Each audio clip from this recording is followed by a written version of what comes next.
on Lawyers Mall in Annapolis Thursday with signs up and a handful of people. This amendment wants to destroy our children. Members with the group Health Not Harm had a lot to say about a proposed amendment related to reproductive freedom. We oppose this amendment. We oppose it as it attempts to break up families, to break up children, and to make Maryland a factory for sex change surgeries on minors. The amendment in question, if approved by voters in the general election in November, would change the state constitution, whose purpose is to enshrine the right to reproductive freedom into Maryland's Constitution, which includes allowing an individual to make decisions about ending their pregnancy.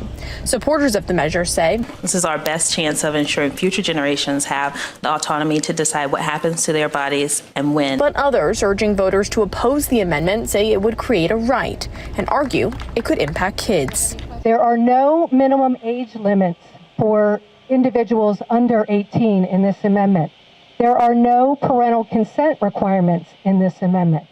And reproductive freedom is not only not defined in the amendment, but it is not defined anywhere in Maryland law. We are here to preserve parental rights and protect children. They argue it will allow minors to receive gender-affirming care without parental permission. This is an amendment that is a wolf in wolf's clothing.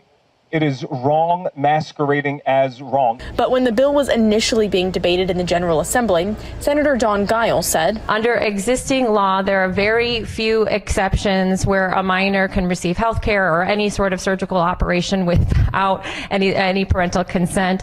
Gender reassignment surgery is not one of those exceptions. A letter from the General Assembly Council says while there are procedures like a vasectomy that fall under the scope of the amendment, for minors, they would still need parental consent. They say procedures, including gender transition, that are related to reasons other than exercising a reproductive choice, would not fall under the scope of this amendment. They say the proposed amendment doesn't provide a right to gender-affirming care. The measure will be on the ballot in November, and it will be up to voters to decide. In Annapolis, Jessica Babb, Fox 45 News.